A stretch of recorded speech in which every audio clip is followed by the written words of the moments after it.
Hello friend. आज हम BA first year का सेकंड पेपर पढ़ेंगे, गृह व्यवस्था। इसमें हमारा टॉपिक रहेगा शक्ति का व्यवस्थापन, मैनेजमेंट ऑफ एनर्जी। इसमें लिखेंगे प्रत्येक गृहिणी को योजना बनाते समय यह ध्यान में रखना चाहिए कि इस कार्य में शक्ति का कितना व्यय होगा और उसमें किस प्रकार की कमी आ सकती है।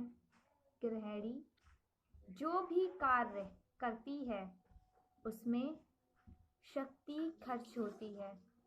अगर वह अपने कार्यों को इस प्रकार से योजना बना ले कि उसमें शक्ति का व्यय कम हो, तो उसके पास अन्य कार्यों के लिए पर्याप्त शक्ति रह जाएगी। शक्ति का व्यवस्थापन का अर्थ है कि कार्यों को सुविधाजनक तरीके से करना ताकि थकान अनुभव ना हो।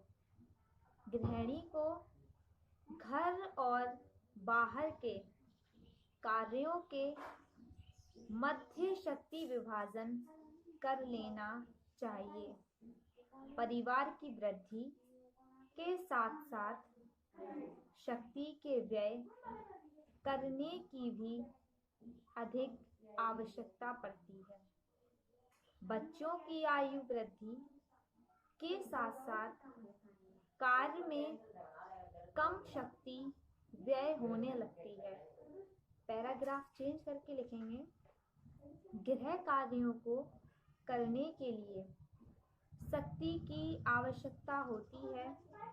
शारीरिक शक्ति की मात्रा प्रत्येक व्यक्ति के पास भिन्न भिन्न होती है।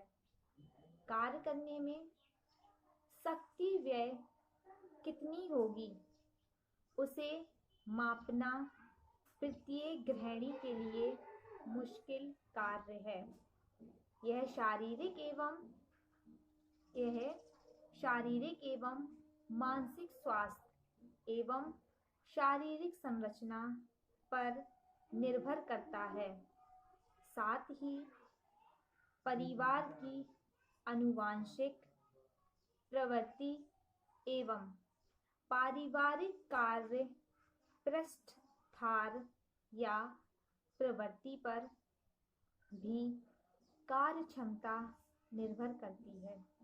फिर से पैराग्राफ चेंज करके लिखेंगे, लक्ष्य प्राप्ति के उद्देश्य से शक्ति व्यवस्थापन किया जाता है। कई कार्यों में कम और कई में अधिक शक्ति की आवश्यकता होती है। कार्य सुविधाजनक एवं संतोषजनक तरीके से किया जाए और थकान भी अधिक ना हो, यही प्रयास किया जाता है। गृहिणी को अपने पारिवारिक जीवन क्रियाओं में कितनी शक्ति व्यय होगी इसका अनुमान लगा लेना चाहिए। बाहर के एवं घर के कार्यों में इस प्रकार के समन्वय स्थापित करना चाहिए कि समय और शक्ति में संतुलन एवं बचत हो। शक्ति व्यय होने से थकान होती है और कार्य क्षमता घट जाती है। इसमें फर्स्ट हेडिंग लिखेंगे हम थकान। इसमें लिखेंगे शक्ति व्यवस्थापन में थकान का बहुत बड़ा महत्व है। यदि कोई व्यक्ति अपनी शारीरिक व मानसिक क्षमता से अधिक कार्य करता है तो ऐसा समय आता है जब उसकी कार्य कुशलता में कमी आने लगती है। अंत में वह बिल्कुल भी कार्य नहीं कर पाता है। ऐसी अवस्था को थकान कहते हैं। थकान की वजह अरुचिकर कार्य अव्यवस्थित रूप से करना भी होता है। कार्य करने की परिस्थिति एवं वातावरण, अनुपयुक्त कार्य क्षेत्र, भारी कार्य, अत्यधिक कार्य का समय, शारीरिक स्थिति व मुद्रा सही ना होना, शरीर का रोगग्रस्त होना, लक्ष्य स्पष्ट ना होना, ज्ञान की कमी इत्यादि की वजह से भी थकान होने लगती है। पैराग्राफ चेंज करके लिखेंगे, गृह कार्यों को करने में शक्ति व्यय होती है और थकान भी होती है।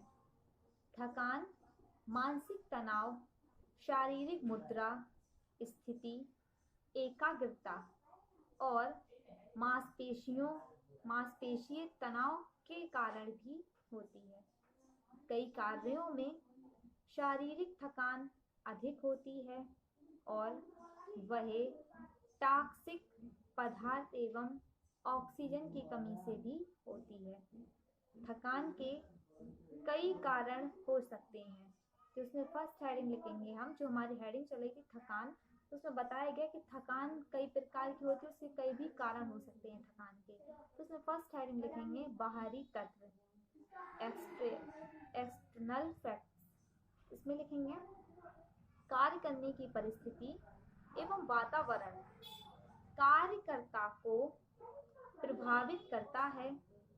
अत्यधिक उत्तेजना, एकाग्रता, अपूर्ण प्रकाश, अत्यधिक शोर, अशुद्ध वायु, अनुपयुक्त कार्य क्षेत्र, कुर्सी मेज आदि, कभी कभी शारीरिक स्थिति और मुद्रा, कार्य क्षेत्र की व्यवस्था, संग्रहित क्षेत्र की सजावट, भारी कार्य आदि। नेक्स्ट हेडिंग लिखेंगे आंतरिक कारण, इंटरनल फैक्ट्स। इसमें लिखेंगे थकान उत्पन्न करने के आंतरिक कारण भी हैं। शरीर का रोगग्रस्त होना या अन्य समस्याओं का होना, जैसे दोषपूर्ण नेत्र, हृदय रोग, श्वसन संबंधी रोग और किसी अंग विशेष में पीड़ा आदि कारण होते हैं। शारीरिक कमजोरी, ज्ञान, रुचि, लक्ष्य स्पष्टीकरण की कमी से भी मानसिक थकान होती है। नेक्स्ट हेडिंग डालेंगे आप थकान के प्रकार। थकान दो प्रकार की होती है। फर्स्ट शारीरिक थकान, फिजिकल फैटिग्यू, और नेक्स्ट मनोवैज्ञानिक थकान, साइकोलॉजिकल फैटिग्यू। तो इसमें पहली हेडिंग डालेंगे शारीरिक थकान। इसमें लिखेंगे लगातार कार्य करने से शारीरिक शक्ति कम हो जाती है, जिसके कारण व्यक्ति और अधिक कार्य करने में समर्थ नहीं हो पाता है। व्यक्ति की कार्य क्षमता कम हो जाती है। कोई भी कार्य करने में ऊर्जा व्यय होती है। हम जो भी भोजन करते हैं वह ग्लूकोज में परिवर्तित हो जाता है। ग्लूकोज का ऑक्सीजन की सहायता से ऑक्सीकरण हो जाता है व कार्बन डाइऑक्साइड, जल व लैक्टिक अम्ल उत्पन्न हो जाता है।